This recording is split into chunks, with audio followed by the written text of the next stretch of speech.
The Arkham series is one of the most beloved in gaming history. Arkham Asylum was a phenomenal Batman game, and the sequel, Arkham City, was a template for the entire superhero game genre for years to come.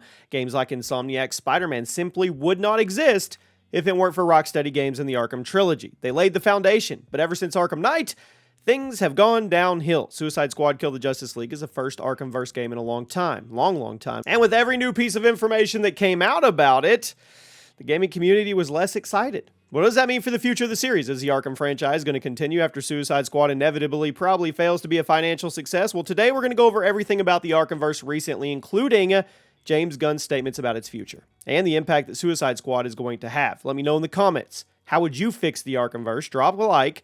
And Suicide Squad Kill the Justice League launched. And shocker, it's not going well. Basically everyone knows. But in case you somehow missed it, or maybe you were intentionally avoiding all the nonsense, Suicide Squad creates a ton of plot holes in the Arkhamverse timeline. It really raises the question as to why Rocksteady decided to set this game in the Arkham continuity in the first place. For starters, there's a cutscene in Suicide Squad where Harley Quinn alludes to her having a romantic past with Poison Ivy.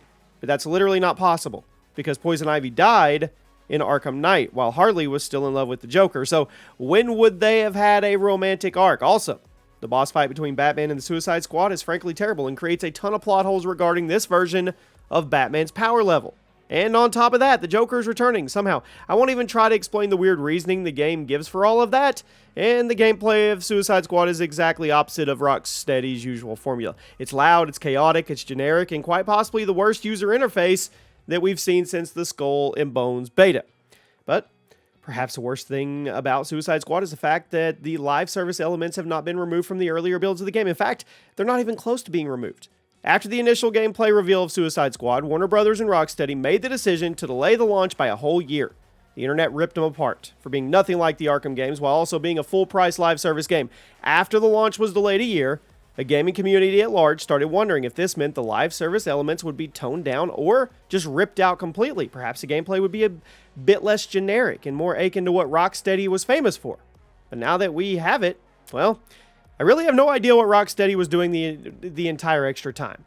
It's still a live service game. It's still going to have a bunch of DLC and seasons and all that. And the gameplay is still grindy third-person shooting with a horrible user interface. I mean, the story is hands down the worst in Rocksteady's history. So yeah, things are looking really rough for the game, and I genuinely don't know why Warner Brothers delayed it, because it's not like the extra time made public opinion any better than it was after the initial gameplay reveal. We got the same thing. So even if you want to give Suicide Squad the benefit of the doubt, or you're cautiously optimistic about it being a surprise hit over time, you have to admit that this thing is not going to make much money. The game has been in development for more than half a decade. That's 5 years, and there's barely any public interest in it. Barely anyone was playing the game during its launch window, and the live service aspects are not going to bring anyone back in the future. But that does raise an important question. What does Warner Brothers do about it? It's no secret that the head of Warner Brothers, David Zaslav, has been very quick to shut down projects that don't make money. He canceled a number of DC movie adaptations, including the Batgirl movie, which was reportedly almost finished. He greenlit a full reboot of the DC universe. He shut down production of a ton of other movies, and it seems like his philosophy is that if something isn't making as much money as it should, Warner Brothers is simply turning off the money faucet, cutting their losses so they can move that money somewhere else. Now, I don't mean to sound harsh, because at the end of the day, that's the guy's job. He took over Warner Brothers during a time of financial turmoil. It was literally his job to make the company more profitable. But with that being said, it's kind of scary when someone like David is at the helm and a company like Rocksteady is about to release what is undoubtedly going to be a huge financial disappointment. I mean, does that mean Rocksteady is going to get the boot? Is Warner Brothers ever going to give Rocksteady funding for another DC project? I mean, established history with David would say no. But there's actually a bit of a wild card with the Arkhamverse, and that's James Gunn. James Gunn is the new head of the DC Universe on film and in television, but he's also in charge of DC and video games, and according to the official reports, Warner Brothers and James Gunn really want to step up the DC Universe's video game output in the coming years. I mean, they're of the opinion that they've been slacking in that department. I agree.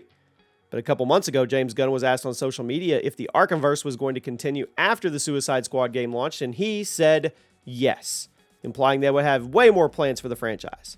Now, ultimately, James Gunn doesn't get anything without David Zaslav signing off on the funding, but the fact that Gunn himself is seemingly sticking up for the Arkhamverse should be reassuring to anyone who is worried that Warner Brothers might cut their losses and shut the entire Arkham franchise down once Suicide Squad flops completely, which is on its way.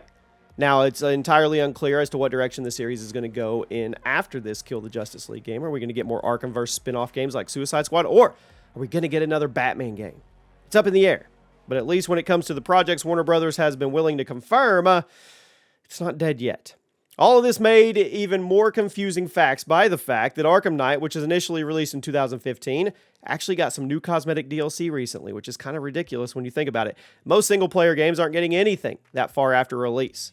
But in late 2023, Warner Brothers dropped a new skin DLC for Arkham Knight that allows you to make Batman look like Robert Pattinson's version from the Matt Reeves Batman movie. Now, that's cool. It's pretty cool that Arkham Knight is getting DLC, yes, even if it's just cosmetic, but I think this has larger implications than people are actually thinking.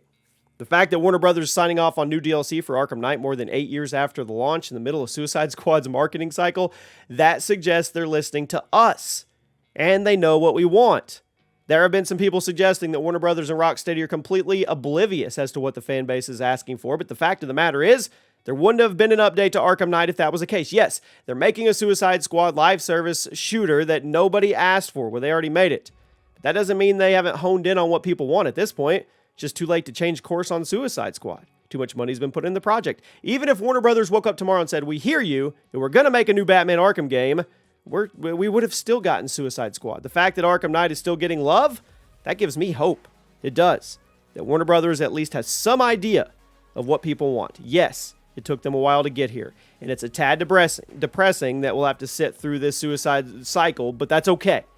At the end of the day, Warner Brothers is putting money towards keeping people interested in Arkham Knight, which means they still want people to pay attention to the Rocksteady games that people like. And on top of that, James Gunn has explicitly stated that he wants to continue the Arkhamverse after the Suicide Squad game comes out. Even if Suicide Squad Kill the Justice League is the worst game of the year, Warner Brothers seems to at least understand where the Arkhamverse's praises come from, and they're not going to abandon that. So here's my guess. I would say that Suicide Squad was simply too far into development by the time Warner Brothers and Rocksteady came to their senses and realized nobody wanted it. And now, it's just a necessary evil to get us back to where the franchise should be. Granted, it's entirely possible this is wishful thinking on my part, but with how much Warner Brothers and Rocksteady like to, or seem to be trying to sweep Suicide Squad under the rug, and how much they're still trying to get people to pay attention to Arkham Knight, I think it's very possible and viable we're going to get a true Arkhamverse revival in 2025 or 2026. Most likely in the form of a remake or a re-release of an existing game and an official announcement of a new Batman game. You got to go Batman. You do. Again, I could just be living off copium right now, but that's my honest analysis of things right now, and we'll see what happens. I don't think the Arkhamverse is dead. I think we're going to get a new one. Maybe we'll even get a complete reset of the Arkhamverse. What do you guys think? What do you need? What do you want from Rocksteady?